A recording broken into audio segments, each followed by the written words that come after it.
All right. Good morning, everybody. Let's go ahead and get started. So before starting the lesson today, a couple of kind of action items. The first thing that I'd like you to do is go ahead and you'll want to fork and clone down the repository as you generally do. In addition to that, you're going to want to go to that website, that link that's shared there, and download the file Word Vectors. It's 398 megabytes, and it's under the English Wikipedia 2015 heading. So download that anywhere on your computer and unzip it.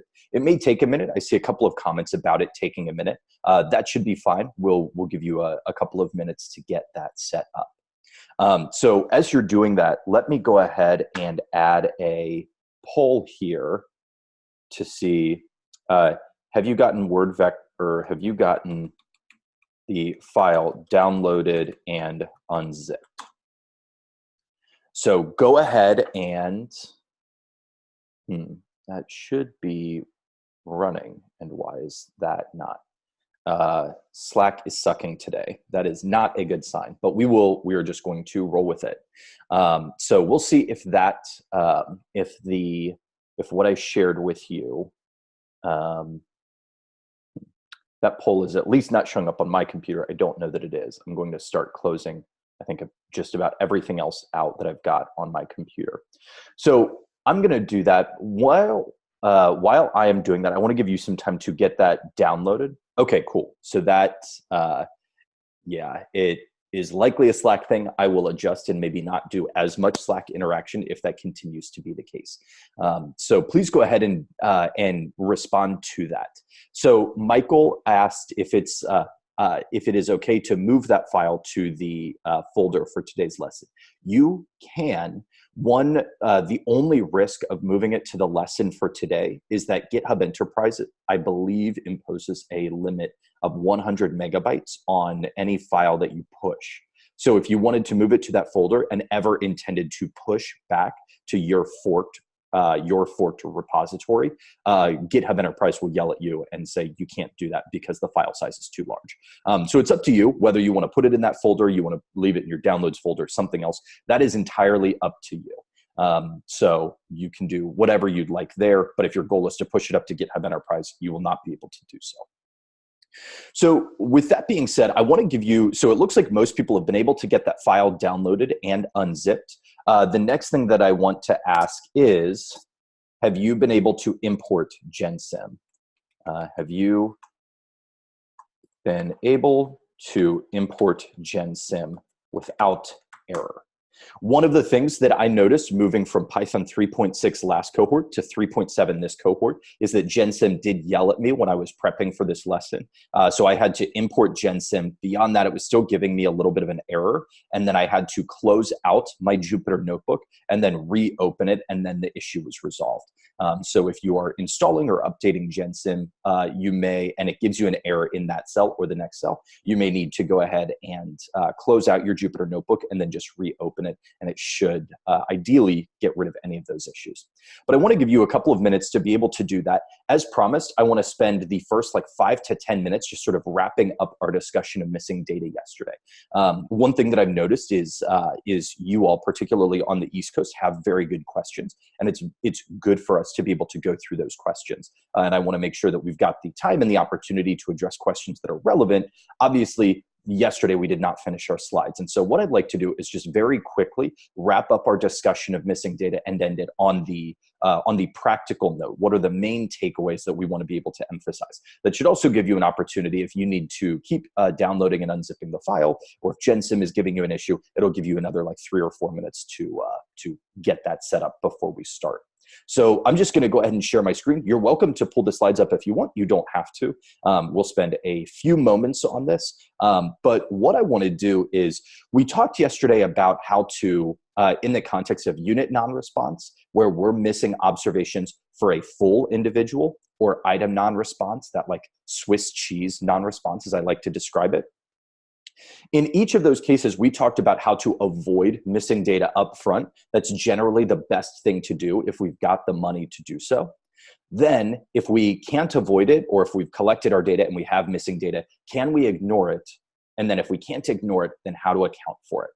So thinking thinking practically about your just doing data science with missing data, what should your workflow be? And based on my personal experience, this is what I would encourage your workflow to be. So once you've got your data, obviously do everything you can up front to avoid missing data. But once you've got your data, and in the context of DSI, you're almost always given your data, so you don't have a ton of control over avoiding it up front. But the first point is evaluate how much missing data you have during EDA. Is it worth your time to try and address it? So when I used the example when we went through imputation where you had 10,000 rows of data and all of your rows were fully observed except for one row, and that one row was missing one value, realistically speaking, we're just going to drop that one row and move on, because it's not worth our time to try and do this proper imputation method or try and tackle some other method just to handle this one observation that's missing one data point. So is it worth your time to try and address the missing data that you've got? A guideline that was mentioned by my survey sampling professor in grad school, her name is Ellie Kazar. She is amazing. I love her. She mentioned that in some cases, you might use just a guideline of 5%. If 5% or more of your data are missing, then it will probably be worth your time to try and address it. If less than 5% of your data is missing, then you may not want to try and address it. Now, when it comes to 5%, obviously that's not a hard and fast rule. For example, if you have a bunch of columns in your data and all of your missing data is your response variable y, and you're missing maybe 2/3 of that response variable y, that's a very different scenario than if you just were missing 5% of your data kind of scattered around everywhere in your data set. So this 5% is not like a hard and fast rule where you want to calculate a number, and if it's below this number, move on. If it's above this number, then you want to address it. But just some kind of mental guideline for you to consider using. So once you've decided, once you've answered number one, if it's not worth your time to try and address it, you can skip everything else and just move on with your day.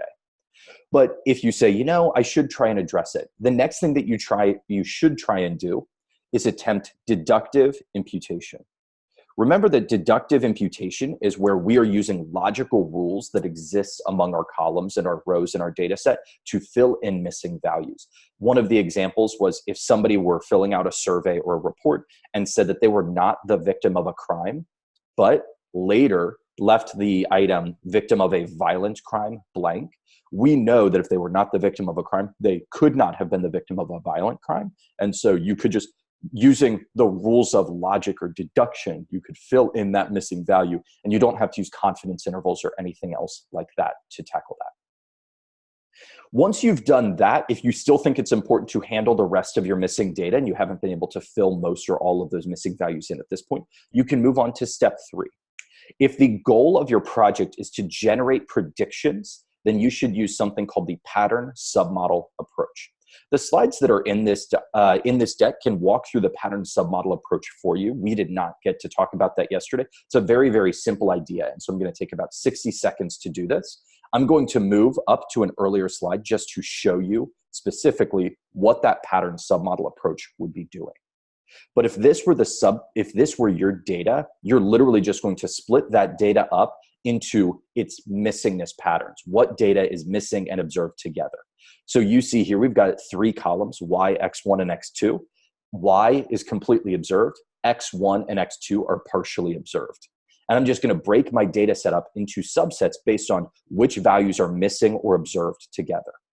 So for example, the first 2 rows would fall under pattern 1. They fall under the same pattern because in both of those observations, we've observed everything.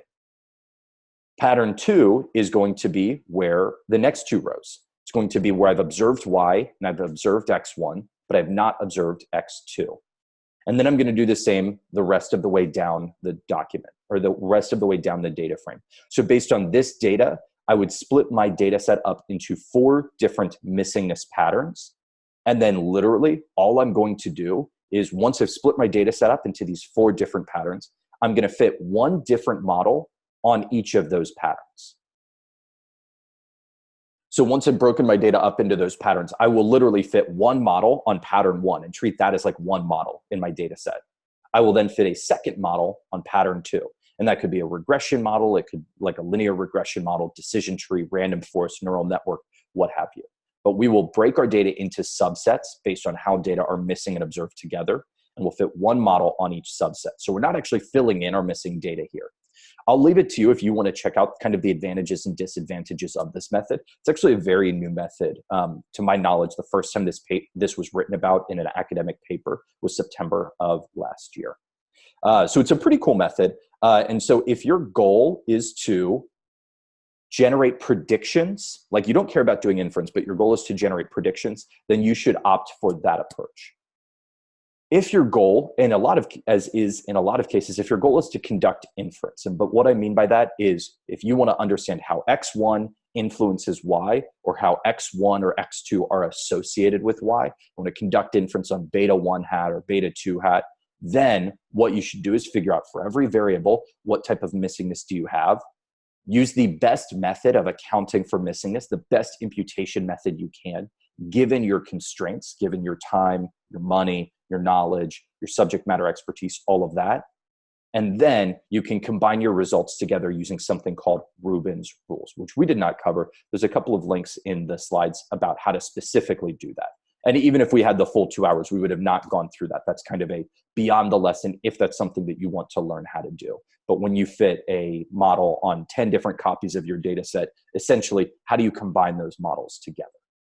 So again, figure out if it's worth it to try and fix your data up front or try and address whether the missing data. Then if you say it is worth your time, try deductive imputation. Once you've tried that, then say if you want to generate predictions, go for that pattern submodel approach. Break your data set up and fit a new model on each subset of your data. If your goal is to conduct inference, understand how X1 affects Y or is associated with Y, then you want to go with the more complex proper imputation method and use the statistical rules to combine your beta 1 hat values from all of those different copies of the models that we generate. But realistically speaking, thinking about this in the practical kind of work that you're going to do, I want to connect this back to that good, fast, cheap idea. If you want to do an analysis that's fast and cheap, you can just drop all of your missing values or do some rudimentary improper imputation, like fill in the mean everywhere or fill in the median everywhere. But what I would encourage you to do is, knowing what you know now about this, think, what's the best possible thing you can do given your constraints? I'm under no illusion that you won't at some point, or that somebody, at least in class at some point, won't continue to drop all missing values or won't fill in the mean for missing values. But my goal is to just, to use a sports analogy, and I think I'm using it correctly, but I might not be using it correctly, move that ball forward. Figure out how can you do the best thing you can given the constraints that you have. So if you move from mean imputation to regression imputation, or regression imputation to the random or stochastic regression imputation, then that's great. Ideally, we're always going to do everything the perfectly appropriate and proper way every time. But realistically speaking, the reason that I walked through everything yesterday was to give you a better understanding of what's going on so that you could do the best thing for you given the constraints that you've got. So that was the end of the lesson from yesterday. I appreciate you being able to, or being willing to let me kind of kick off today's lesson with that. And I did want to make sure we wrapped up and rounded out. I know that ending on proper multiple stochastic regression imputation is not necessarily the most fun way to end a lesson, and maybe not even the most clarifying way to end a lesson. And that's that. So that's all I've got in terms of the notes from yesterday. So I love talking about missing data, so I'm very, very happy to, as you'd like, just have a conversation with you if you want to talk about how it relates to your particular project. So with that said, let me go ahead and pull up my, let's see, I'm going to go ahead and pull up my word vectors lesson. So hopefully you've been able to get everything downloaded. Go ahead and change your votes on those polls if you have not been able to do so.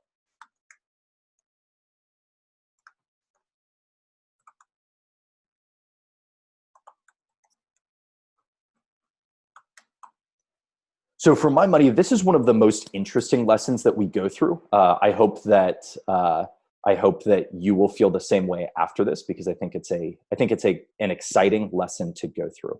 So let me go ahead and share my screen here.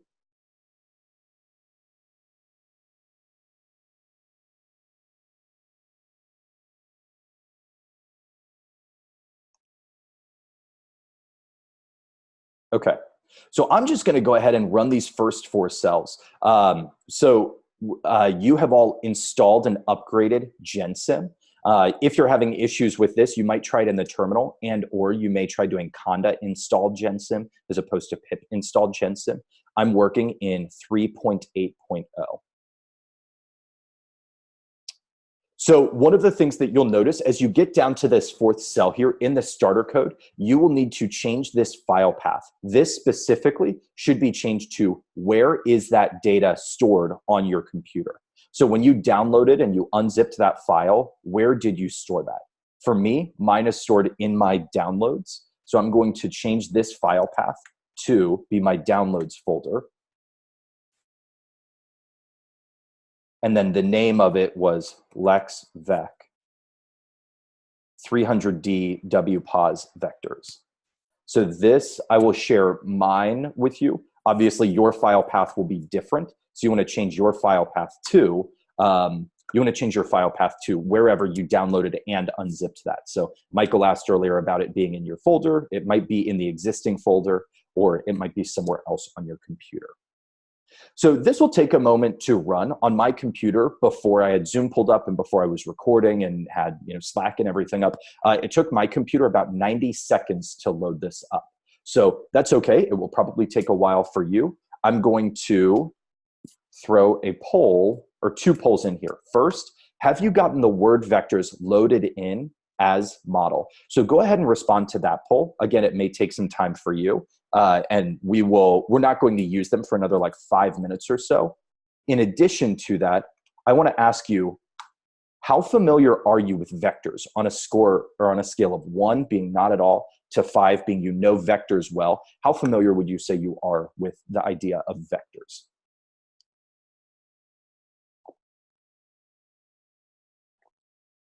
Okay.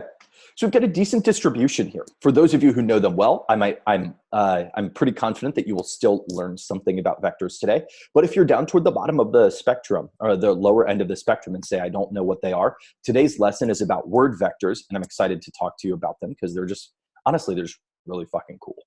So what is a vector? Let's start out by talking about that. There's a bunch of different ways to think about a vector. This is a screenshot from a video by somebody named 3Blue1Brown on YouTube. His videos are excellent. I highly, highly encourage you to check them out.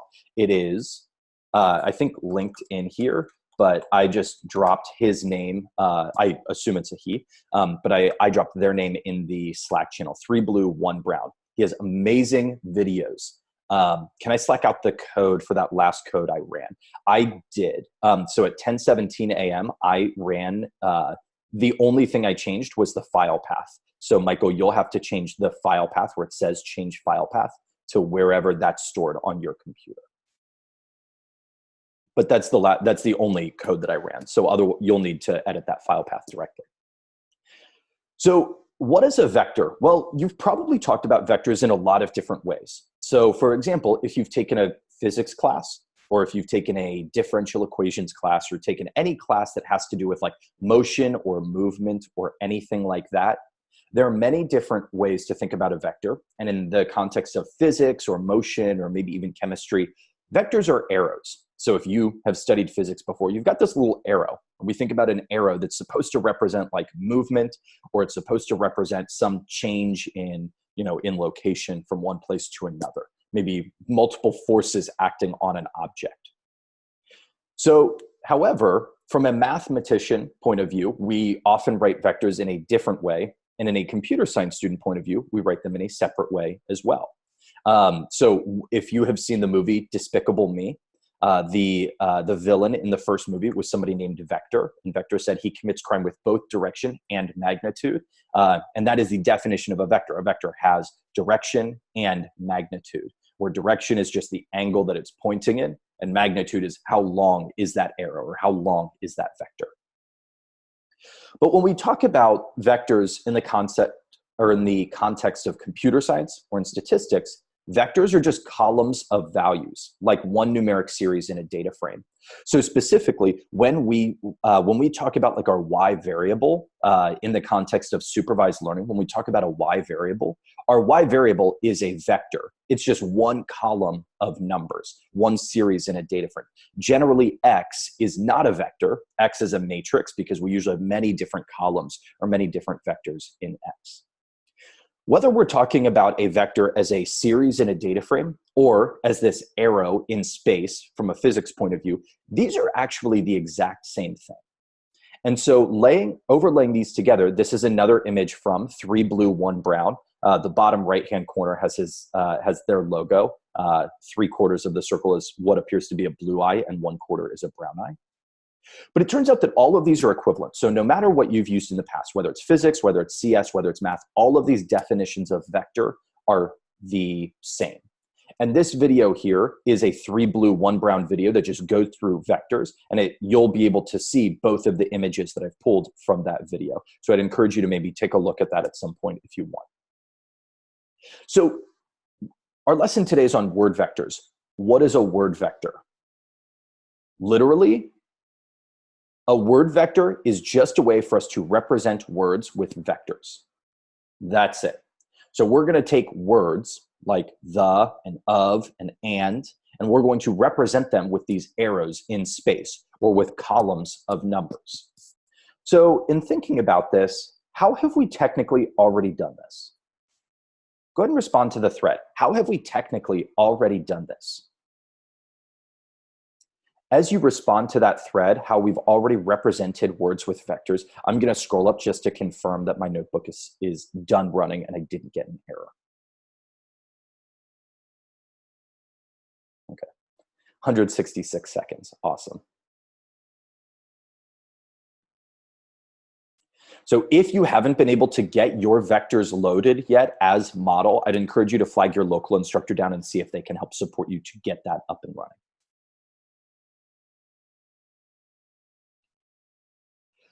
Okay, so most people responded with Count Vectorizer or TF-IDF Vectorizer. I refuse to call it TIFFY-DIF because I'm not a child. So Count Vectorizer is exactly that. And maybe you didn't think about that. Maybe you didn't think that this is precisely what we're doing, but that is exactly what we did earlier. We just took words and we turned them into big columns of data. So we've already used word vectors before. What we did was we took every word and represented it as a new column in our data frame. So if we had, these different documents, maybe different tweets or something like that, we can use that information. We vectorize our data, which is literally the process of turning our words into vectors.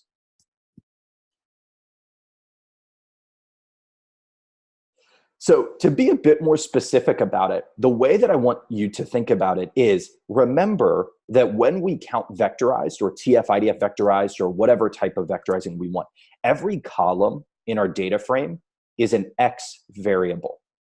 Every column in our data frame is now a new X variable.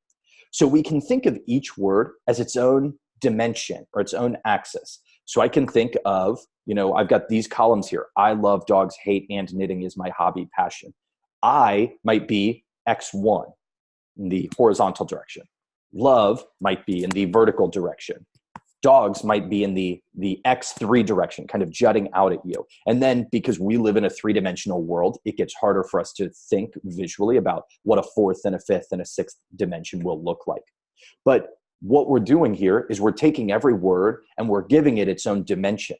So if I removed stop words from the title of Dr. Seuss's book, The Cat in the Hat, and then I wanted to represent the cat in the hat on this data frame, cat has its own dimension. Cat is in the horizontal direction and hat is in the vertical direction. I'm assuming that I've removed the and in by getting rid of stop words. But cat and hat are their own dimensions here. So that's precisely what we did with Count Vectorizer. TF-IDF Vectorizer is a more complex calculation, but effectively the same thing. We're just representing this geometrically by plotting it here on this grid.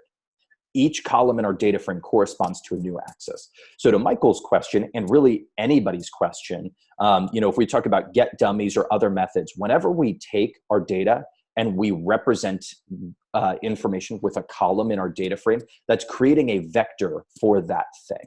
So if you were to do get dummies on a string, yes. Like if you wanted to look at the Y variable in the iris data set, Setosa, Versicolor, Virginica, you could effectively turn that into 3 dimensions. 1 dimension for Setosa, 1 for Versicolor, and 1 for Virginica. So that's another way of doing this. So yes. So to get into a little bit of math here, I want to talk about something called the dot product. And I want to see quickly, how familiar are you with dot products? So go ahead and respond to the poll. Ideally, you're able to respond to the poll. I know that Slack was acting up earlier. It looks like it's better from my point of view now, but hopefully it's not terrible. If it is terrible, flag it to your local instructor. And local instructor, if you have my cell phone, can't communicate via Slack, feel free to just text me. So I've got that here. And that way I will adjust if necessary. Okay, so some people know dot products reasonably well or very well. Some people don't. So I want to quickly go over what is a dot product. It's just a numeric calculation that we're going to learn about. So I'm actually going to zoom in here. So one thing that we've talked about a ton is, are two things independent of one another? And we think about this in like a statistical sense. Are two things statistically or maybe linearly independent of one another? And there's a couple of situations in which this comes up. For example, when I build out a supervised learning model, I assume that our Y variable depends on the X variables in our models, which makes sense. I mean, if my Y variable was independent of my X variables, why am I using my X variables to predict that Y variable? That'd be silly. In the context of linear models, I assume that my X variables are independent of one another. X1 is independent of X2, is independent of X3. Polite reminder to remember the assumptions of a multiple linear regression model. It is a common interview question. So if that is no longer in your memory, I'd encourage you to get that back. And finally, we frequently assume that our observations are independent of one another. I assume that the values that I observe or the rows in my data set do not depend on one another, which is sometimes, but not always, a reasonable assumption. We'll actually get into cases where that's not reasonable next week. So thus far in class, how have we determined that two vectors or two columns are dependent versus independent? How have we done that so far in class? Go ahead and respond to the thread.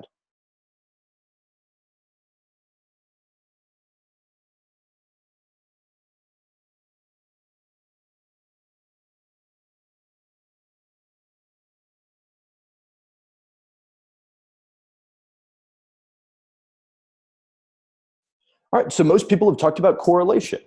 Joseph from Atlanta mentions graphing them, which is a very valid thing to do. We want to be able to visually look at our data, especially if it's lower dimensional data. We might look at a pair plot, or we might look at a correlation matrix. Michael from DC says beautiful, beautiful heat maps. So the most common way, at least so far, is going to be correlation. If the correlation between two columns is far away from 0, whether it's highly positive or highly negative, we say that those two are dependent, or they are correlated with one another. If that correlation, though, is close to 0, we would say that the two are independent. To be a bit more precise, we say that they are linearly independent. To just make a quick kind of dip our toe into this discussion here, correlation measures the linear relationship between two variables. So if your correlation is close to 0, then we would say that the two are linearly independent of one another. However, that doesn't mean that there's not some other relationship. And I think that if you were to just Google correlation, pull up the Wikipedia page, there's a lot of examples of things that are dependent on one another, but in a linear way, literally just like a line of best fit way, it looks like they're independent. That's not something that's super important for us to talk about today, but just wanted to mention that here, why you'll see the phrase linearly independent. So thus far, we've looked at correlation to tell us, are two things independent or not? Geometrically, we say that two vectors are independent if they are orthogonal to one another. Orthogonal is just a math word for perpendicular. So two vectors are going to be linearly independent of one another if they are orthogonal. So based on the vectors we were talking about earlier, the cat and the hat vectors, are the cat and hat vectors independent of one another? Go ahead and respond to the poll. When it pulls up. It has not pulled up yet on my screen. Now it's there.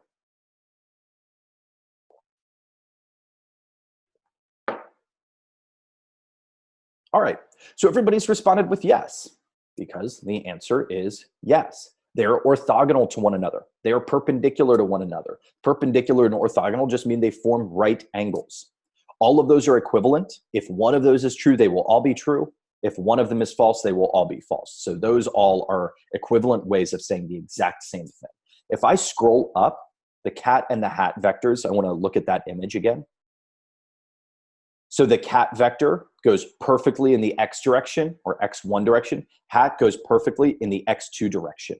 So with that, they are perpendicular to one another. They're orthogonal. They form right angles. We would call them linearly independent of one another. I'm going to scroll back down.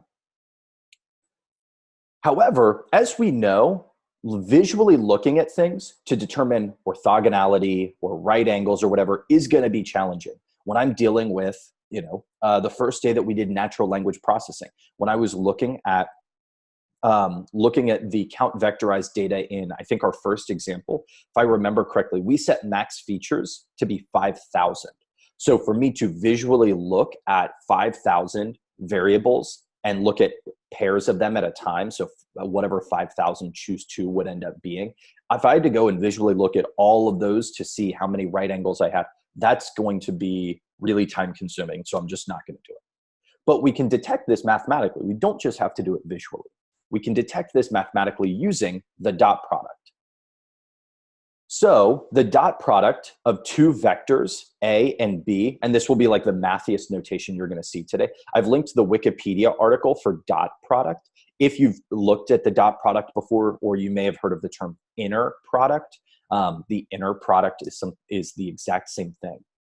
But if I want to look at the two vectors, A and B, and calculate their dot product, I'm going to take each element in A times its corresponding element in B and add that up. In Excel, this would be like the sum product. So if you've used Excel before and you've ever done the sum product, it's exactly that. So here I would take A1 times B1 plus A2 times B2 plus, and I would add this up all the way through the last item in that vector, AP times BP. So what I'd like you to do is go ahead and tell me, what is the dot product of the vectors cat and hat? If we scroll up, if you scroll up on your screen, you're going to see the vector for cat and the vector for hat, and you'll see the numbers that are specifically there. So feel free to go and refresh your memories to what the numbers associated with those vectors are if you want.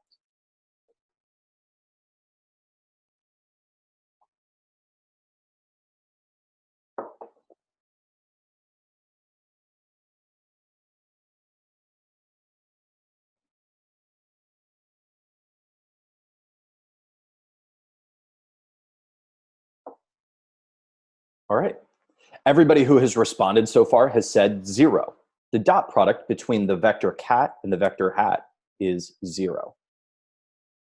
So I've written this out here. So cat dot hat. I'm going to take the first element in cat times the first element in hat plus the second element in cat times the second element in hat. The first elements are 1 and 0. 1 times 0 is 0, plus 0 times 1 is also 0. 0 plus 0 gives us 0. So the dot product of the vector cat and the vector hat is 0. We could have also used Python to do this. So what I'd like you to do is go ahead and calculate this dot product using Python. I'm going to pass in the list 1, 0 and 0, 1. This is the vector for cat. This is the vector for hat. And we get 0. So if you want to use NumPy to calculate the dot product between two things, np dot dot will give you exactly that. So When the dot product between any two vectors is 0, that means those vectors are going to be linearly independent of one another. So we can use the dot product to determine this linear independence. If that dot product is 0, two things are linearly independent of one another.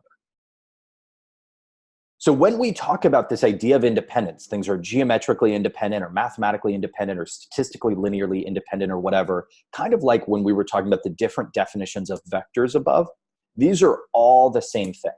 We're just using different ways to detect them. And connecting this with my previous example, if I'm dealing with 100 features or 5,000 NLP features, and I wanted to figure out, are these independent of one another? To calculate all of those dot products is a lot easier. It'll be time consuming, but it's a hell of a lot easier than if we were to literally visually try and do an SNS dot pair plot, because our computer will melt. Or maybe Bruno's from DC, maybe his computer will melt. So this particular type of vectorization that we've done, like count vectorizing or one-hot encoding, to Michael's question from earlier, this is known as one of n encoding. So you can think of this vector here, this drawing, and there's a link below to the original source for these drawings. So what we would look at is we can basically one-hot encode or one of n encode every word, and it's similar to or it's identical to the one-hot encoding that you've done before. So here I would have one entry for each individual word that I'm interested in, and then I would just put a value of 1 if the word we're looking at is that word, and a 0 otherwise. So if I wanted to come up with the vector for king, the vector for king would be 1, and then the rest of those would be zeros. The vector for queen would be, as you see here, 0, 1, 0, 0, 0. The vector for man is 0, 0, 1, 0, 0, and so on. So this is known as one of n encoding or one-hot encoding. And this is effectively what we do when we use count vectorizing, or almost what we do when we're doing count vectorizing. So my question is, when you look at those 5 words, king, queen, man, woman, child, which of those pairs of words are independent of one another? Which pairs are independent? So go ahead and respond to that thread.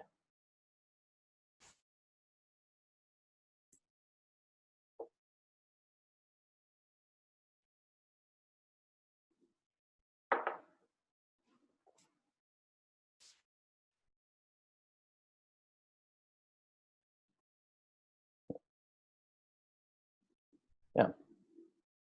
As Adrian from Austin and everybody else says, all of them, every pair. Because if I took any of these 2 lists of numbers and calculated the dot product, there's always going to be at least 1 0 in a corresponding spot. So I've got 1 times 0, 0 times 1, and then a bunch of zeros times one another. So all of these pairs of words are going to be independent of one another. So if you want, you could calculate that dot product using Python here. I'm going to go ahead and calculate the dot product between king and queen.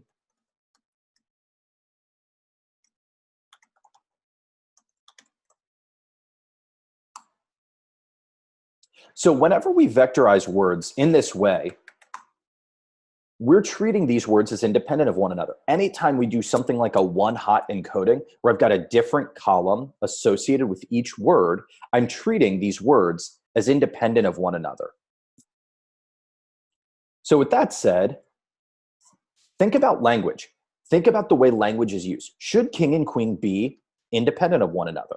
Go ahead and respond yes, no, or I don't know.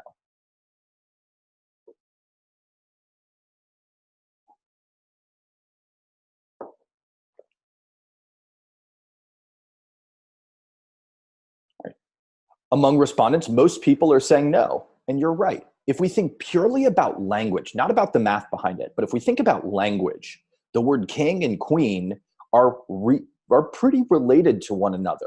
I know that there's a closer relationship between the word king and queen than there is probably between the words like king and child, for example, because king and queen share a lot of the same kind of ideas, concepts, the same, they mean similar things. Now, they don't mean exactly the same thing, but those two words are more closely related.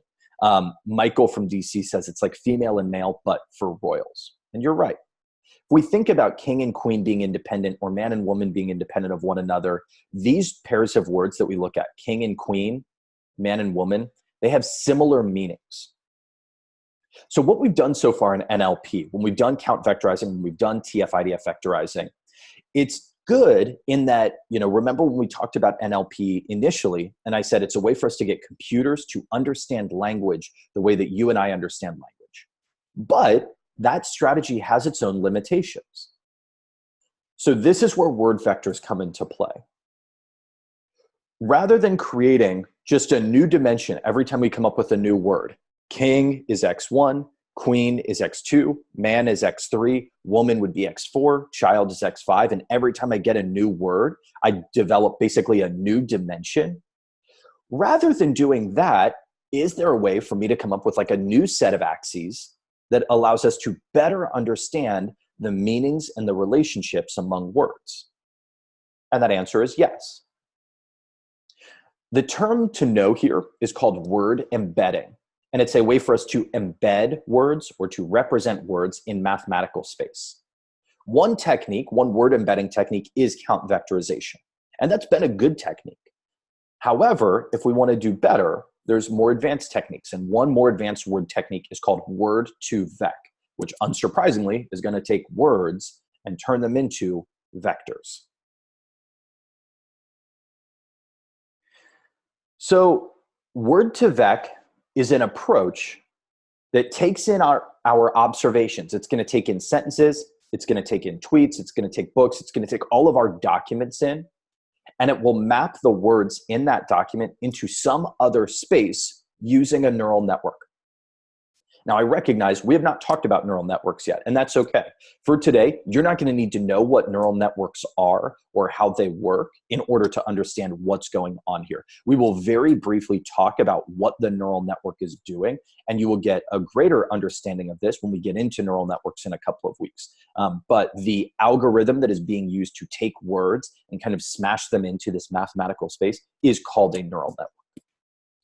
So here, if we look at these 5 words, king, queen, man, woman, child, we can think of this as a 5-dimensional space. Again, king is our horizontal axis, queen is the vertical axis, man is the axis jutting out at you, and then we can't visualize higher dimensions, but woman and child would be the 4th and the 5th dimensions here. But instead of giving each word its own axis, word to vec is going to take all of our words, and it's going to kind of understand the relationships among these words based on context. And I'll describe kind of what this means in a minute.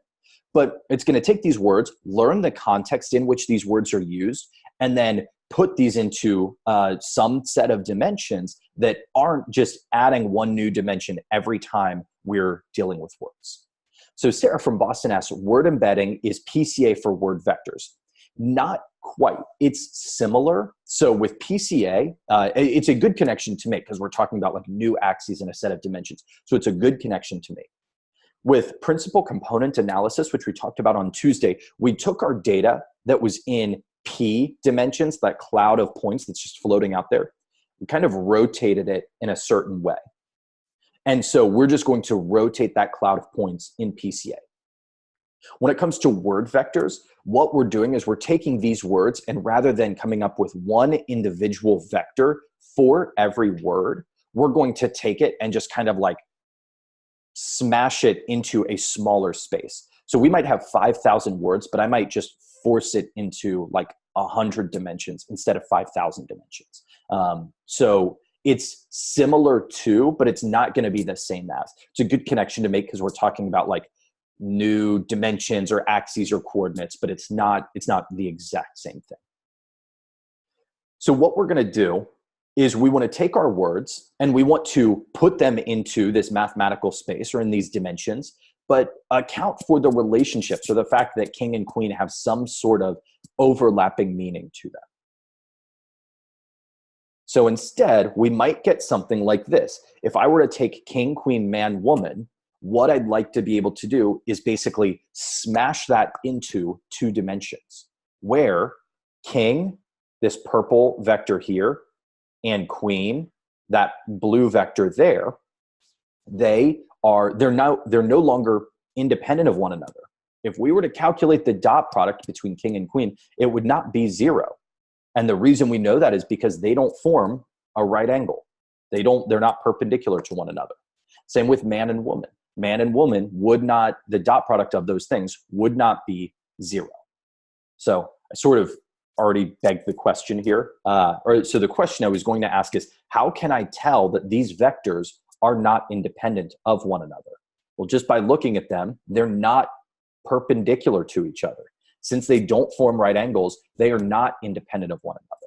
And if we had numbers for them, we don't have numbers here, but if we had numbers for them and we calculated the dot product, that dot product would not be 0 because they're not perpendicular to one another. So like, why do we care? You might be saying, well, Matt, like on the Reddit project, TF-IDF or Count Vectorizer tended to work well. So why do I care? Well, the structure of language, the way that we talk and the way that we interact using language has a ton of valuable information in it. And the way that we organize our text tells us a lot about what things mean. We can use machine learning to learn about this context, about the structure of our language, and then our models will be able to actually understand and organize the relationships among them. So above, when we went from having one different vector for king, queen, man, woman, child, if I scroll back up, if I were to implement the word2vec algorithm and got this, we would not have had to tell our computer explicitly that king is related to queen. We would not have had to tell the computer that man shares some context or some relationship with woman, or that man is related to king or queen is related to woman. We would not have had to tell our computer any of that. But given how we use language and the data we provide to our model, it would be able to understand the relationships among these words and learn those relationships and concepts, which is pretty cool. So Michael, wouldn't you mostly need to define one as negating the other? Man negates woman, king negates queen, monarch negates non-monarch. Son of a bitch. Sorry, I've gotten a bunch of calls in the past couple of days, and I don't know what they're from. In addition, something started playing on my computer, and I need to turn that off. Sorry about that. Give me 5 seconds to get this set up and turn this off. Okay, cool. Sorry about that. Okay, so Michael, wouldn't you need to define one as negating the other? So in this case, so a couple of things. One, I'm not going to say that they negate one another because I think king and queen are highly correlated. It's not as if queen is the opposite of king or that man is the opposite of woman. And so we wouldn't want to do that. And specifically, we wouldn't have to. We would not have to tell the computer that one negates the other. We don't have to pass in a set of rules, which is actually really great. So that is, so we don't have to do any of that kind of pre-processing up front. Oh, Riley's lurking today. I appreciate that, Riley. He should spend his time watching Netflix. So Madi from New York, for dot product, 0 informs us of independence, but can we gather complete dependence from the dot product too?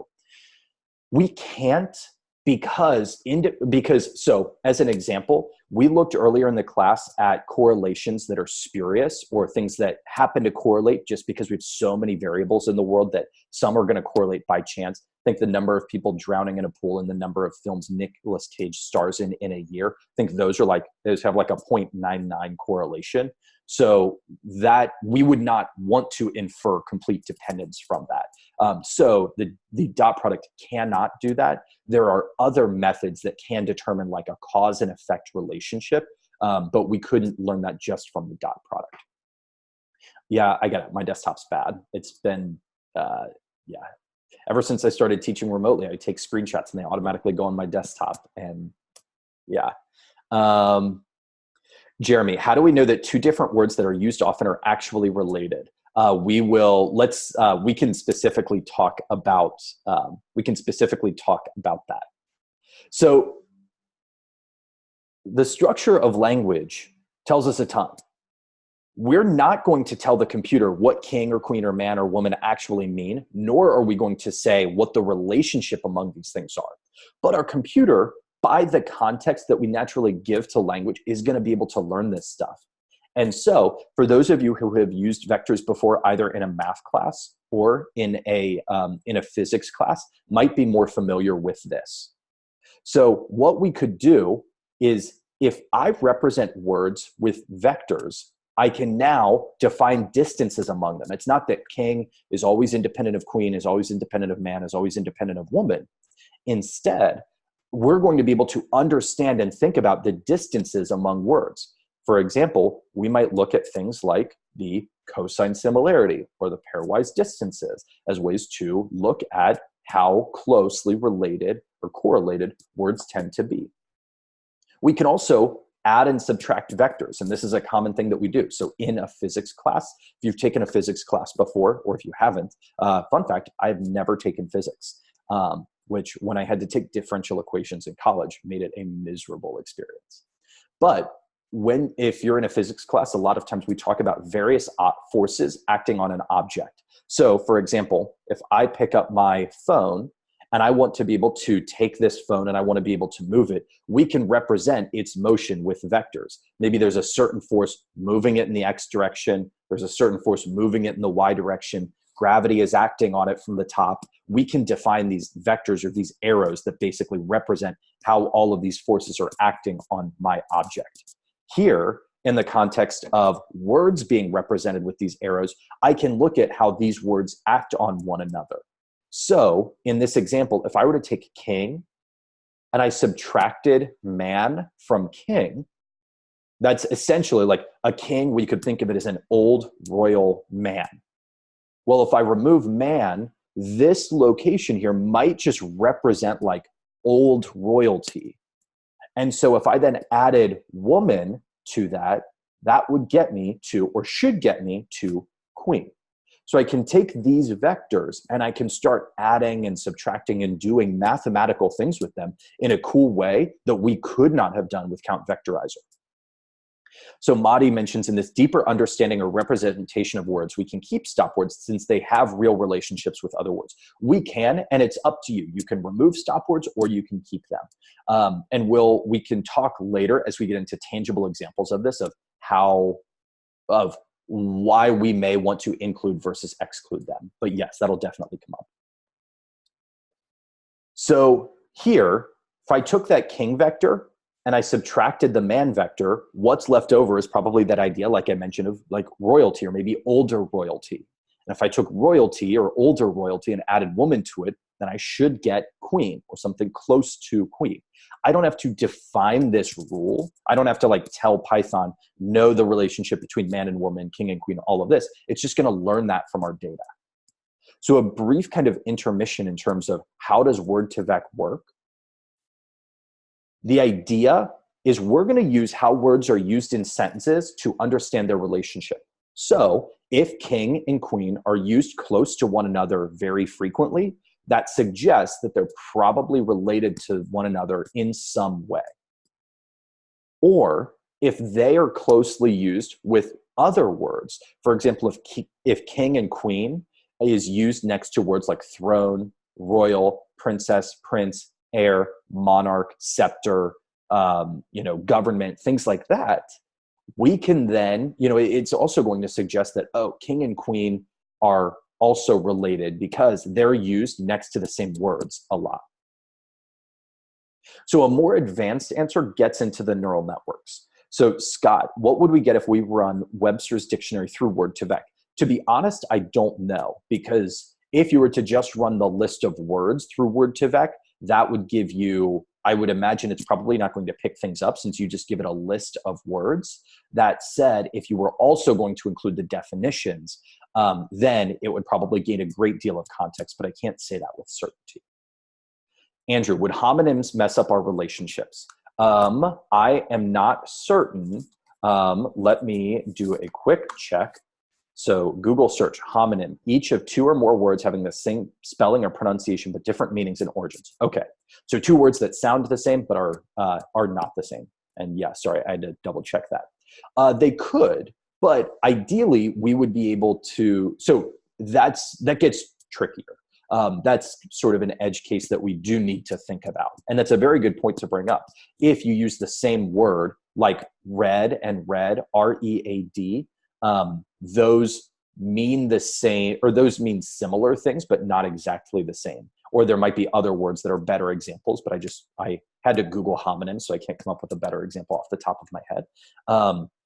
So in that case, it is likely that that could mess this up. And by mess it up, I mean, you might not get ideal results for that word, but I can't guarantee it. So that's something where we would have to honestly, that's something that could be an interesting capstone idea to explore. What is how do homonyms affect the performance of word2vec, and how does it, how can we maybe improve upon that? I'd be interested to know what kind of research is out there for that. Oh, cleave means to split apart and also join together. Thank you, Nick from Boston. That is a better example, and I honestly don't know. So the more advanced answer, I want to briefly talk about the two types of neural networks that are used here. And again, you don't need to really know what neural networks are to understand what we're about to use, or what I'm about to say. But there are two different algorithms that are used. One is continuous bag of words, and one is continuous skipgrams. So think about this sentence here. This says, an efficient method for learning high quality distributed vector, ...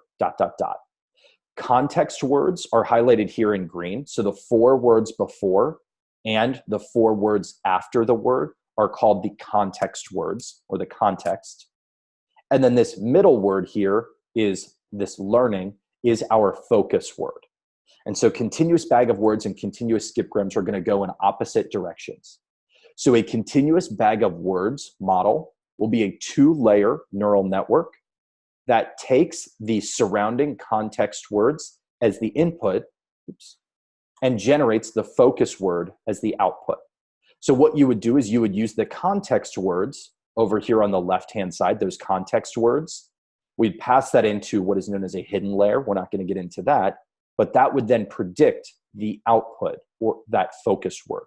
So to scroll back up, this neural network the continuous bag of words would take the words an efficient method for high quality distributed vector and use those 8 words to predict our focus word, this highlighted word in the middle. So we're using the surrounding words to predict the focus word.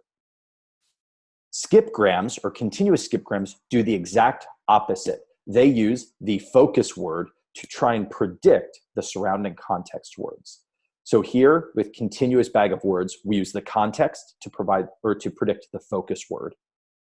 If I scroll down to skipgram, it's the exact opposite. We're using the input as the focus word, and then our output are those context words. Again, I know we haven't talked about neural networks, but hopefully this is still relatively easy to see. Skipgrams and continuous bag of words models, it's the opposite. We're just swapping our input with our output. So a couple of things. Trisha from Austin, does it matter the language you use, English versus French? Very good question. Yes. Whatever your inputs are determines your outputs. So if you wanted to only do French words and you wanted to be able to understand French, you should pass in French data. If you wanted to do English, you should pass in English data. If you want to be able to do both, then yes, you could do both, and you'd have to pass in English and French as part of your input data to be able to generate that output. Nathan, this method would be able to differentiate between the two since it's looking for the context in which the words work together, right? If you're talking about words like cleave, or as Thomas from New York says, sanction. Maybe, but I'm honestly not certain because I haven't explored this personally. I haven't gone in to look at, at homonyms to see how they, how those perform.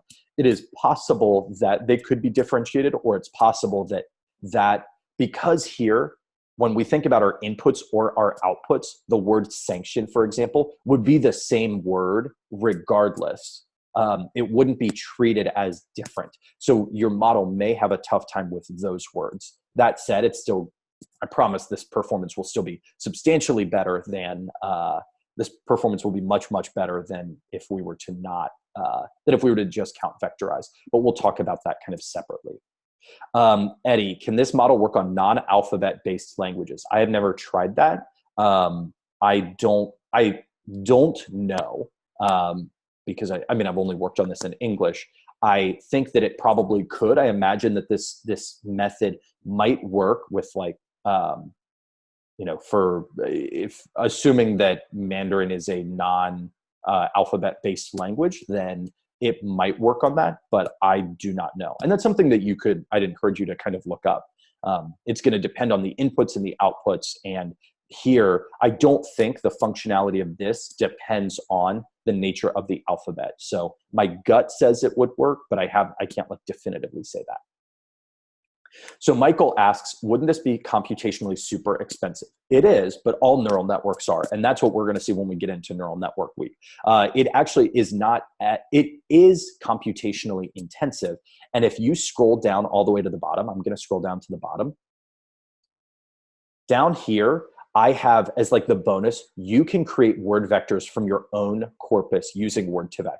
So I've given you all of the context here, or all of the code here to do that. We're not going to do that because it does take a long time to generate those. It does, I mean, depending on the size of your corpus and the size of your dictionary and all of that, it can take, it might take minutes, it might take hours, it theoretically could take, days or whatever, but it depends on how much data you're dealing with. And that's why today we could have generated our own word vectors, which would have taken an inordinate amount of time, or we can take pre-trained word vectors so that we could actually like learn what word vectors are and play around with them. So that's like why I made the pedagogical choice to just load up word vectors that have already been trained, and we're going to play around with them.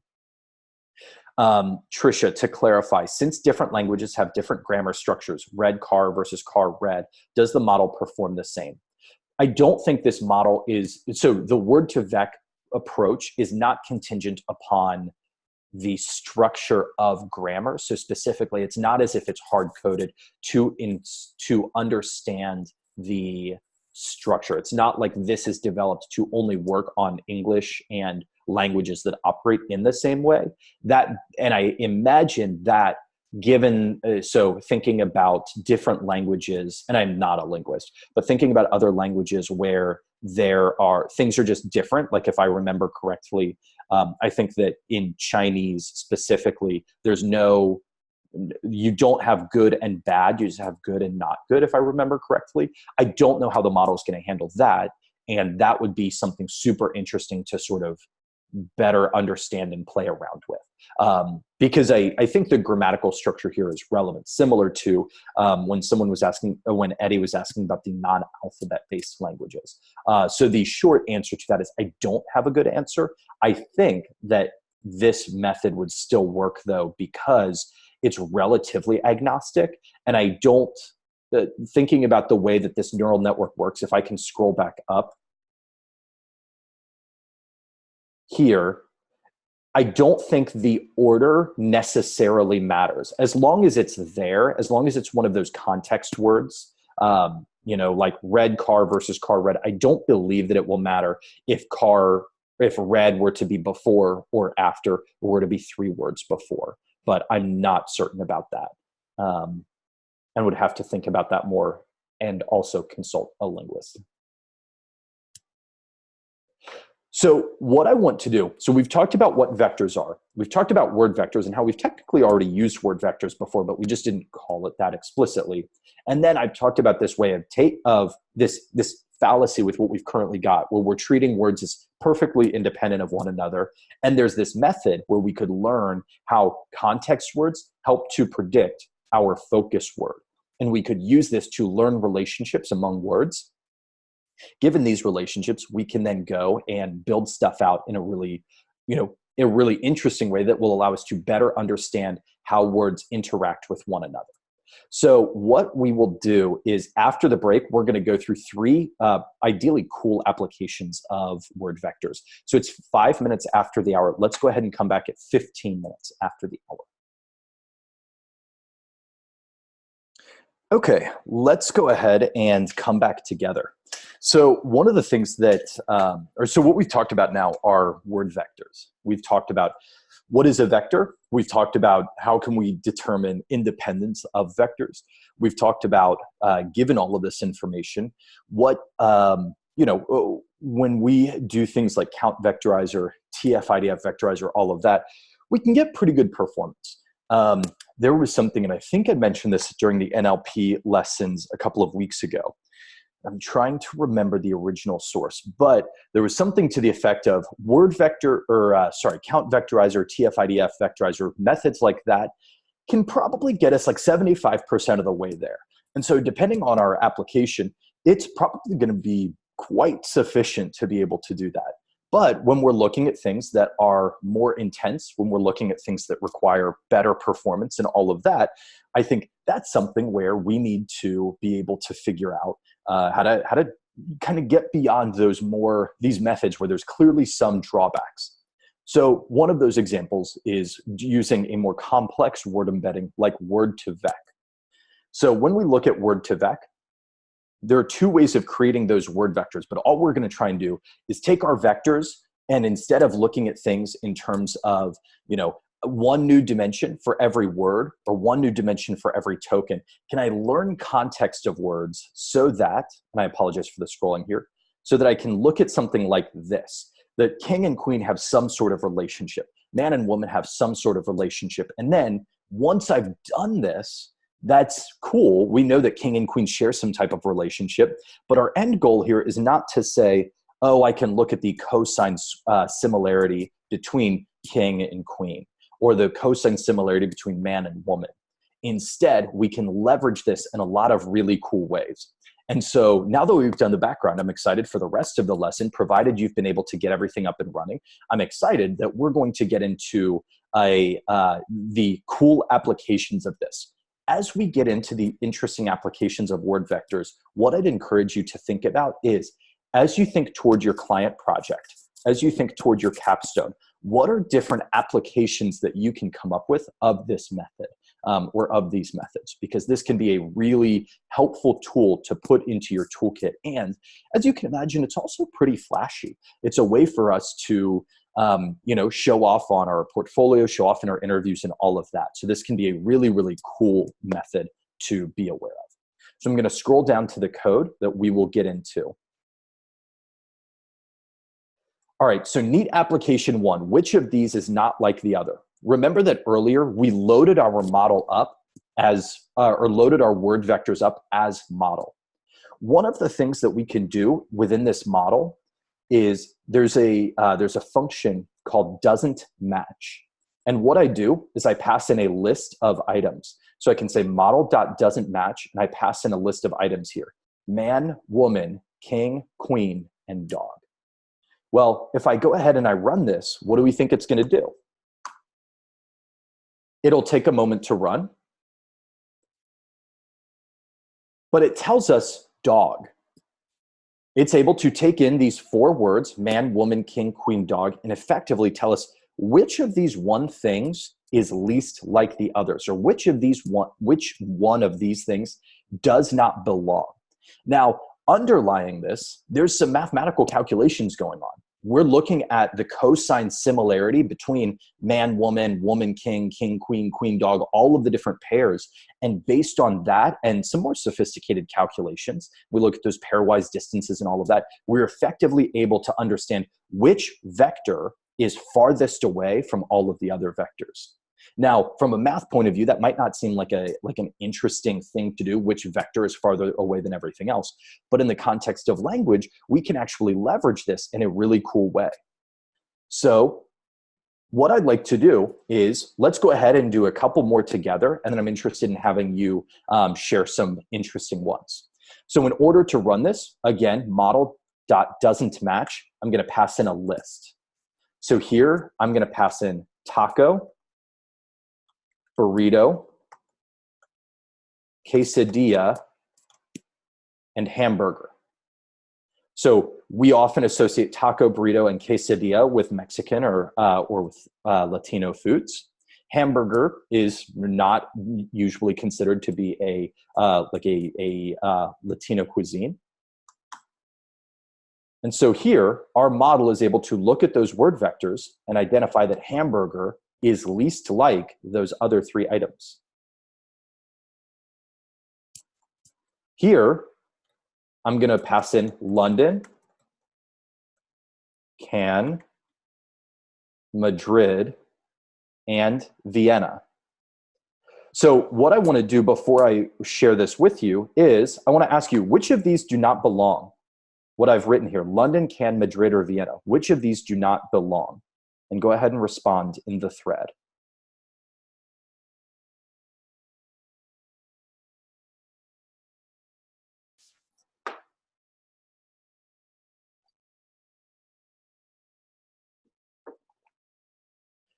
All right, so the most common answers here are Cannes, because Cannes is not a world capital.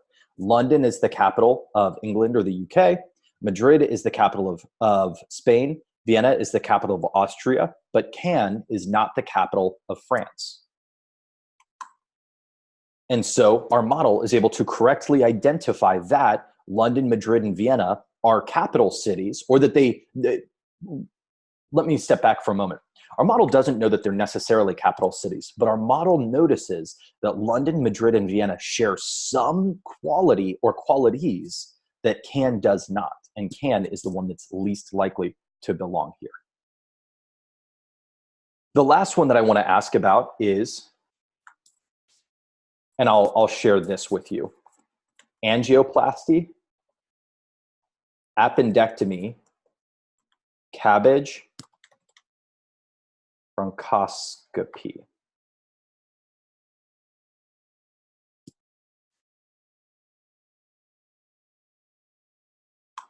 So model doesn't match angioplasty, appendectomy, CABG, or bronchoscopy. Are there any thoughts on which of these shouldn't belong?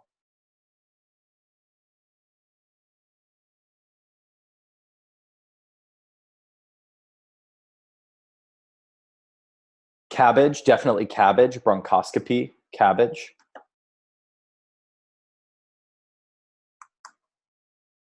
Appendectomy. So all of these are surgical procedures. An angioplasty, a bronchoscopy, and a CABG are all cardiothoracic surgical procedures.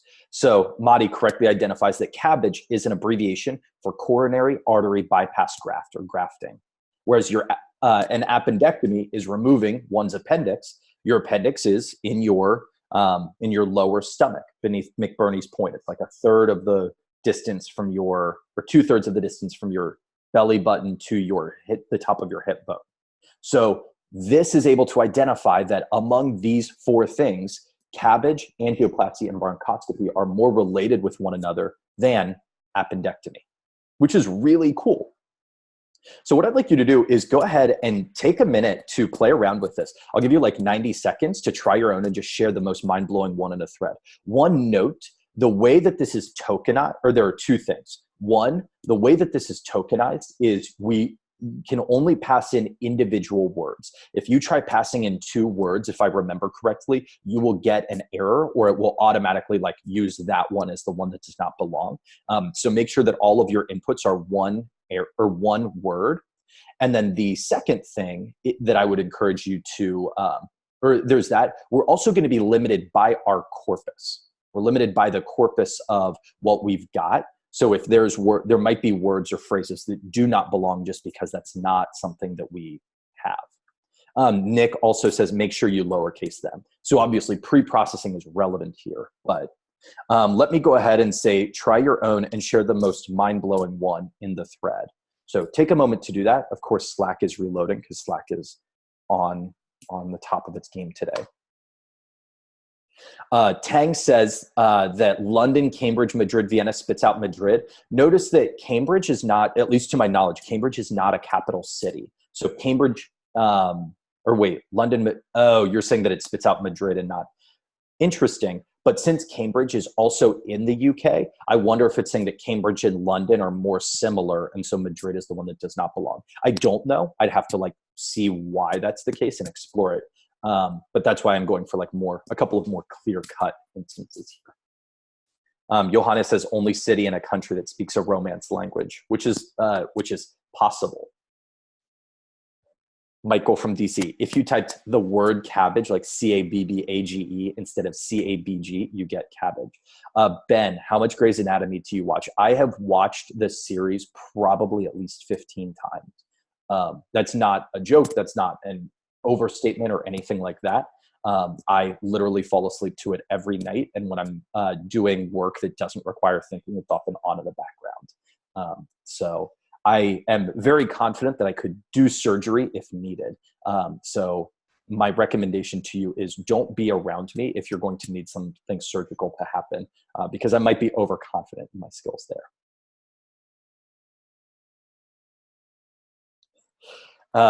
Nick from Boston, model doesn't match Congress ethics, Senate, president, court spits out ethics. I think there's a number of reasons for that, but I think that's at least a funny or an interesting one.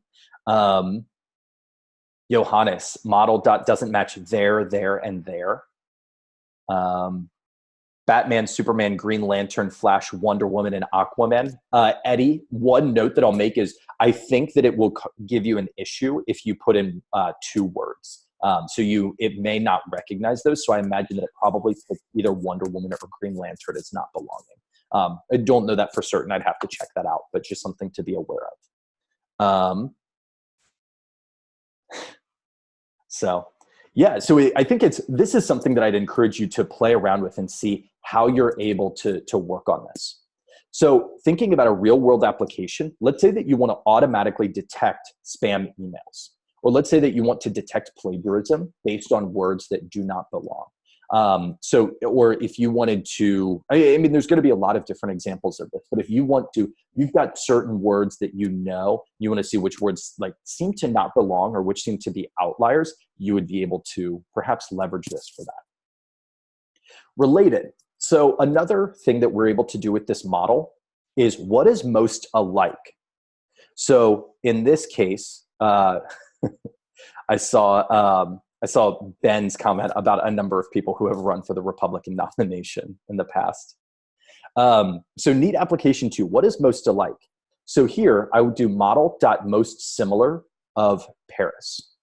So if we think, what is most similar to Paris? I can run this and it gives me the 10 words that are most similar to Paris. As a question, how do you think this is working? What do you think this most similar method is doing?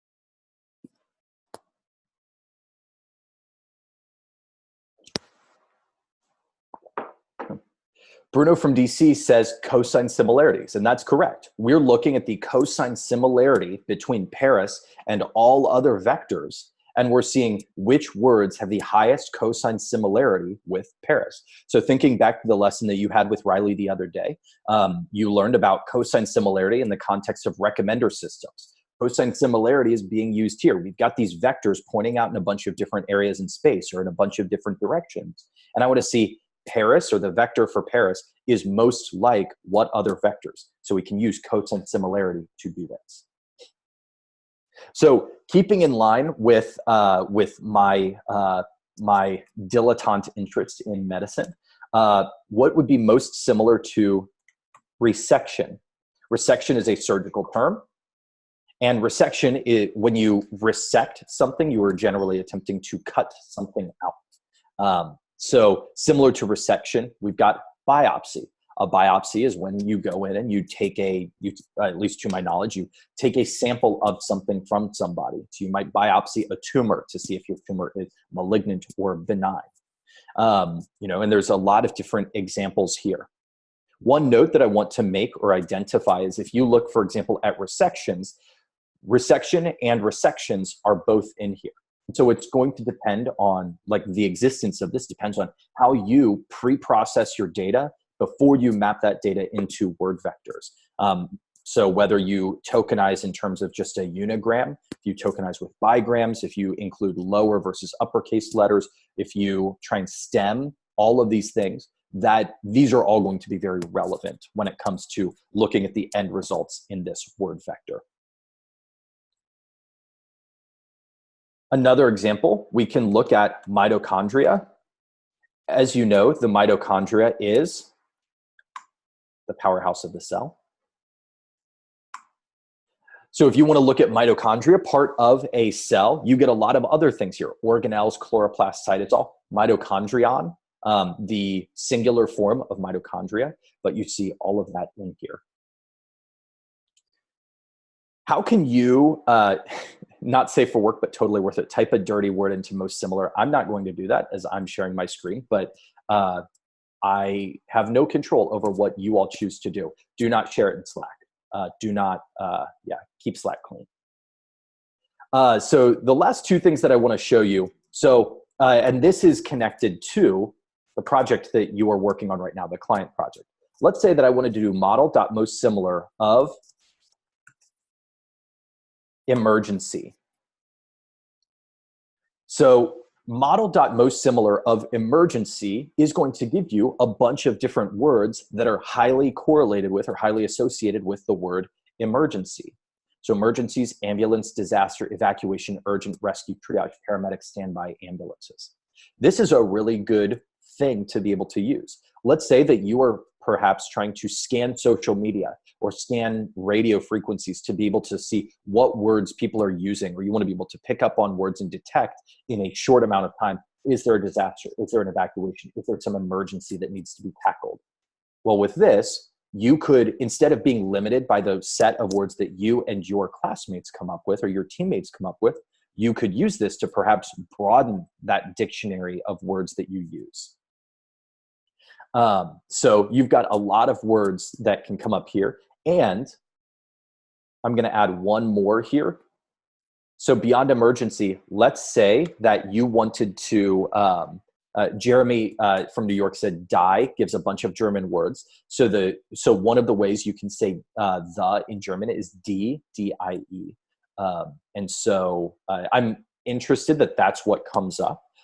It's interesting that is what ends up coming up. But I guess just the word the in German will occur more frequently than the word die in the English language would be my guess. So again, we're limited by like our corpus of words. So related to that, Tricia from Austin, is this a standard vectorized corpus, or do we put one together when we want to use for a project? You can put one together if you want.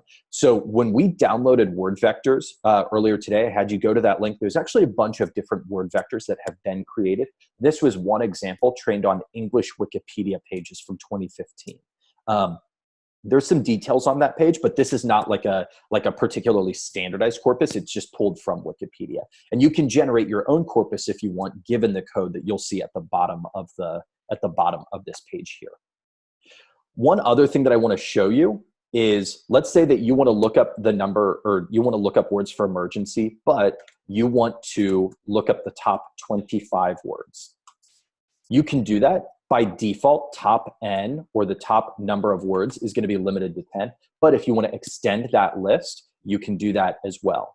So you just add the argument top N equals and specify what you want to use. And I've shared that code with you as well. So this, hopefully, is something that you can put in the back of your pocket as you look to perhaps build out your client project. Scott from Boston. So it looks like no stemming or lemmatizing is done first. Correct. It does not look like stemming and lemmatizing are done in this case. It's not to say that that's never the case or that it shouldn't happen. I don't know that stemming and lemmatizing should necessarily occur here, but it depends on what your application is. And it depends on how you're going to analyze things. If you're pulling in tweets, for example, just keeping it related to the disaster preparedness project, if you're going to look at tweets and you plan to stem or lemmatize tweets as they come in, it might be a good thing, if you're going to compare them to word vectors, to stem and lemmatize the corpus that go into your word vectors first as well. But if you don't want to stem and lemmatize coming in, and I imagine that you might not want to if your goal is to do things as quickly as possible, like if you're bringing in tweets, you may not want to spend the time stemming and lemmatizing those. So, and you don't want to risk losing information that you otherwise would have. And so the same with this, you probably wouldn't stem or lemmatize in that particular instance, but you just want to be consistent when you're comparing your word vectors to your tweets or wherever you're getting your data from. Be consistent on both sides of that. So again, rather than manually creating that list of words people could use, you could just use a much larger corpus of data based on, I mean, in this case, you're basically leveraging Wikipedia and saying, based on all of these Wikipedia pages, what words are related to one another. So the last example, and it's related to the previous two examples, but the last application that I want to go through here are analogies. So analogies, you may have heard of them as it relates to the SAT. They did away with them shortly before I took the SAT. But there used to be an analogies section on that. And I think it's still on the, I think analogies are still on the GRE. But effectively, it's something like if, like, you know, A is to B as C is to D. And we can do this in the context of vectors. So we could say, for example, king is to man as queen is to woman. What that means is that the relationship between king and man is the same or very similar to the relationship between queen and woman. So here, I'm going to say that king minus man equals queen minus woman. That is a mathematical representation of me saying the relationship between king and man is the same as the relationship between queen and woman. So I'm going to let king and man be x1 and x2. I'm going to let queen and woman be y1 and y2. So if I take this formula here, x1 minus x2 equals y1 minus y2, if I just subtracted y1 from both sides, I get this. x1 minus x2 minus y1 equals negative y2. It's just algebra. And then if I multiply everything by negative 1, I get this formula down here. Negative x1 plus x2 plus y1 gives us y2. That is the same formulation as saying king is to man as queen is to blank. So what I'd like us to do is I want to define an analogy function that's going to allow me to pass in king, man, and queen, and it will return woman. Or more broadly, I can pass in x1, x2, and y1, and it's going to tell me what y2 should be. So I'm going to define my analogy function here. So I'm going to say def analogy. And I want to pass in three things, x1, x2, and then here I'm going to do y1. So for example, king is to man as queen is to, and I'd like to return y2. So I'm defining this analogy function to take in three words and return one. Now I want to find the vector y2 that is closest to x1 minus x2 plus y2. So I want to ask you this. I'm going to say y2 is equal to, I'm going to use model because we were using model earlier. And then I want to use a particular function or a particular method that we talked about earlier. What function that we've already used do you think I will use? If I want to figure out what vector is closest to another vector, what function do you think I'm going to use? It's going to be the name of the function. You don't have to specify any arguments.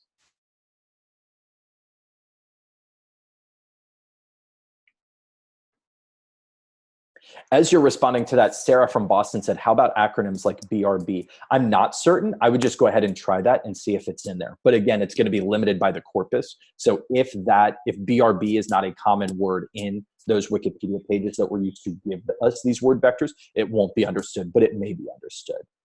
But you'd have to check that out. What function will I use? All right. Most similar. So that's precisely what I'm going to do here. I'm going to say model equals most similar because I want to find the vector that is most similar to this thing, x1 minus x2 plus y2. The way that we do this is I need to look at which of these words is positive and which of these words is negative. One note is this is not correct. I want to tweak this here. So I'm going to replace this with negative x1 plus x2 plus y1. So let me share this with you, the new comment. Yeah, thank you, Bruno. So find the vector of y2 that is closest to negative x1 plus x2 plus y1.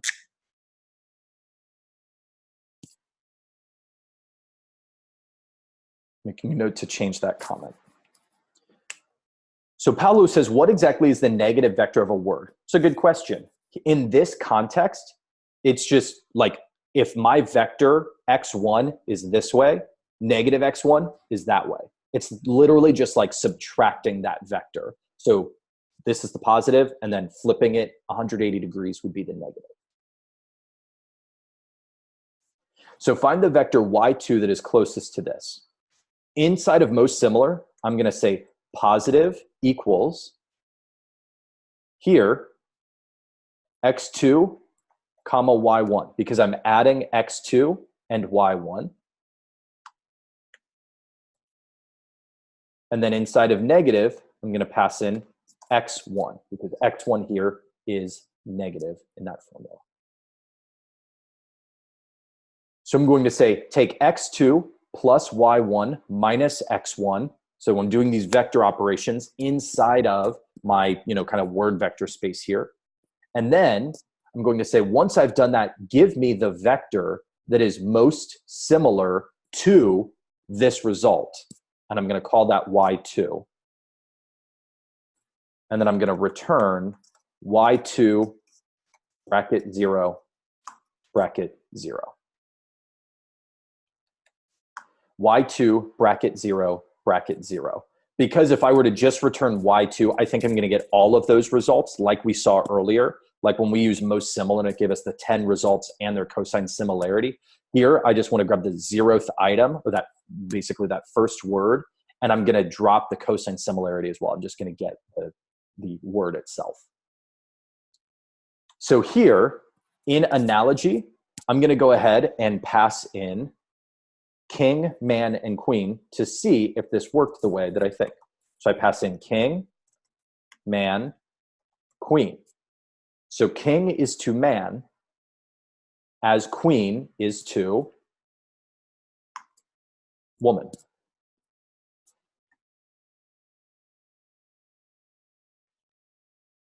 Let's say that I want to leverage this in other ways. So I know, for example, that France is the capital of France is Paris, but I don't know the capital of Uruguay.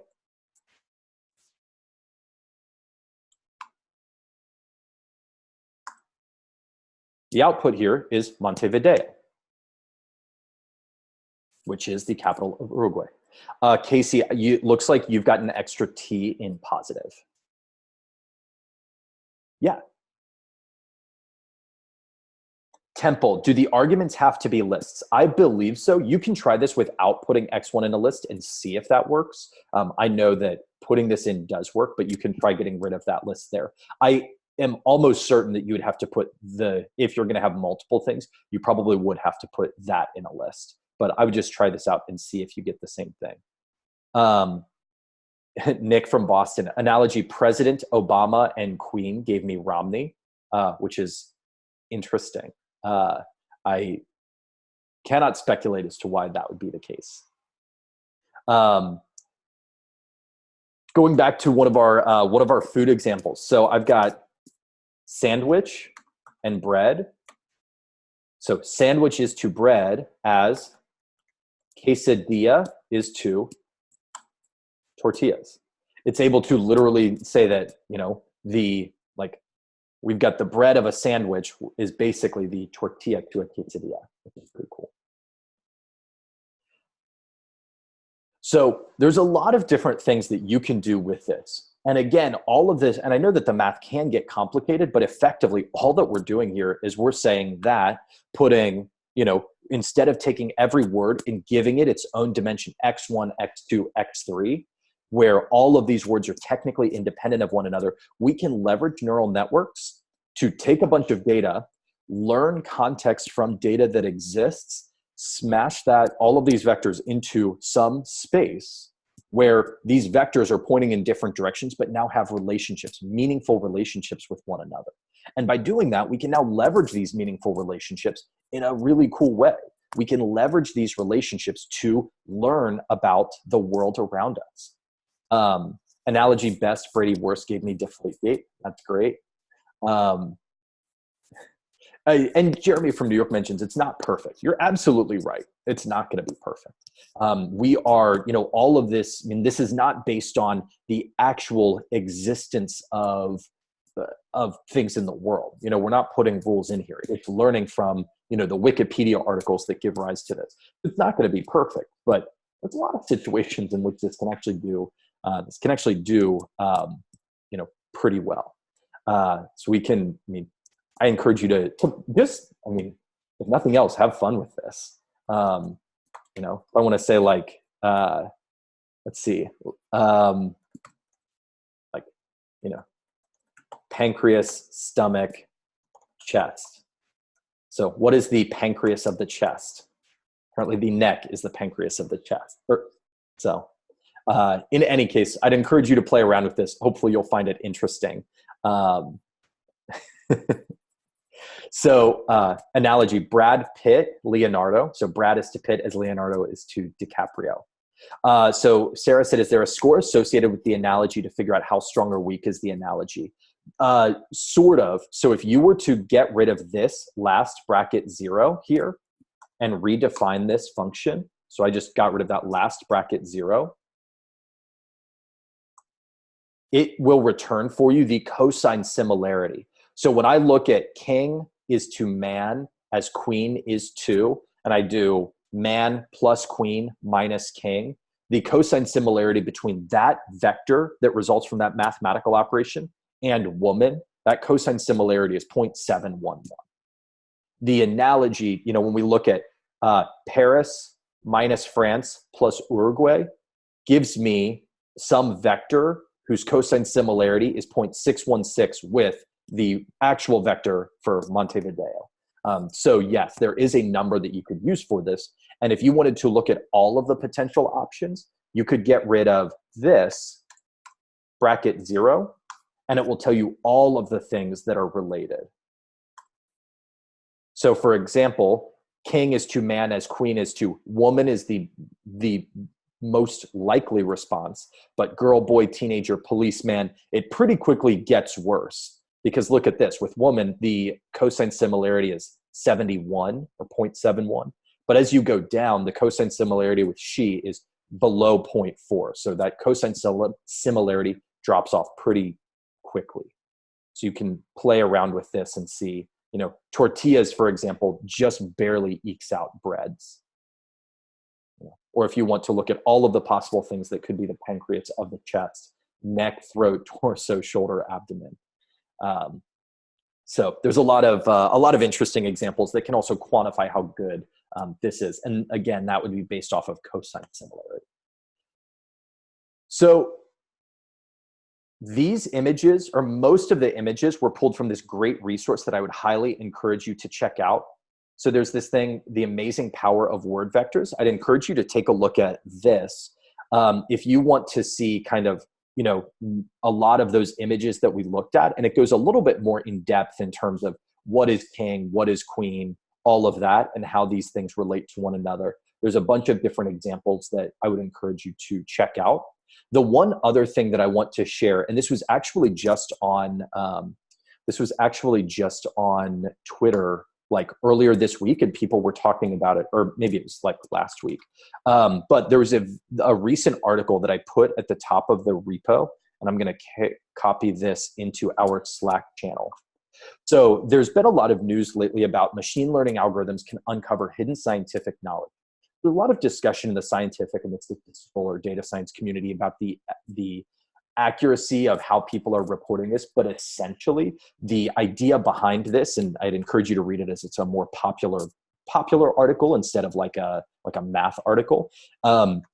But basically what it's saying is that by taking information and knowledge that we have in Wikipedia or encyclopedias or our understanding of science, and if we basically do this word embedding in this way, we can start learning about relationships, not only among things that we understand, not only can we understand, okay, that Montevideo is the capital of Uruguay, but we can also use this to maybe learn new knowledge that we have not yet discovered. So could this help us when we think about things like chemistry or physics? As we're trying to make new discoveries, could a method like this take all of the existing language and knowledge we have and effectively point us in the right direction for future scientific discoveries? So this is a very, very powerful method that can be used. And so I think that there's a lot of people that are relatively skeptical of that, myself included, but I think that this is at least an interesting next step, even if it's not necessarily, okay, yes, this will absolutely be the case. So that's what I want to leave you with. Again, down here, and I mentioned this verbally earlier, let's say you want to create your own word vectors from your own corpus. This is going to take a long time because you're taking all of these documents and compressing it into a way to, compressing it into lower dimensions and basically vectorizing all of these words. But it's not that much code. You can import Word2Vec as one of the models from GenSim. So you don't even have to worry about like training the neural network. It will basically, GenSim, the library we're using, will do it for you. If you want to use GenSim's data, you can load their data as corpus, or you can load your own corpus of cleaned data. And then you can train a model. Literally, it's Word2Vec. You pass in your own corpus. You specify as one of your hyperparameters, how many dimensions do you want in your word vector? So above, I think with the word vectors that we're using with the Wikipedia data, I believe it's 300 dimensions. So those vectors are like pointing in 300 dimensional space, which is crazy to think about. Here, I've got 100 written, but you could pass in whatever you'd like to do. Window equals 5 refers to the number of context words. So remember when we talked about the continuous bag of words and the continuous skipgram, there was the focus word in the middle, and then there were the context words on either side. How many context words do you want? You can specify if there are words below a certain frequency threshold, you can exclude them. So maybe if a word only shows up 5 times or 10 times, you don't want to vectorize it, but it has to go above that threshold in order to be included and to be vectorized. SG equals 0. So SG equals 1 will do skipgram, which is using the focus word to predict the context words. SG equals 0 is the default and will be the continuous bag of words, using the context word to predict the focus word. This is just a hyperparameter. And then finally, workers. Workers equals 4, the number of worker threads to use like in your computer, how to parallelize this process as much as you can. And then you can go ahead and you've saved this as model. Once that's trained, you can then use most similar or whatever it is you'd like to do. Nick from DC, between GenSim, spaCy, and NLTK, which one is more powerful for sentiment analysis? To be honest, I think they all have their own advantages, and it depends on what precisely you want to do. I think that GenSim and spaCy generally are better in the sense that they're better optimized for speed and for efficiency when you're looking at large corpora. Corpora is the plural of corpus. But that said, I don't know that I don't know that one is necessarily more or less good for sentiment analysis, because that's almost the modeling piece of it. That's like, once you get into the modeling piece, it's more about what model do you pick. Here, I think looking at GenSim, spaCy, NLTK, we can think of this more as like almost the pre-processing aspect of it. Take our data, put it into this type of word vectorization. Then how do we use these word vectors beyond that? I think you answered this already, but what is the corpus format? You can either download it from GenSim or you can pass it in. I would have to double check the specific corpus format.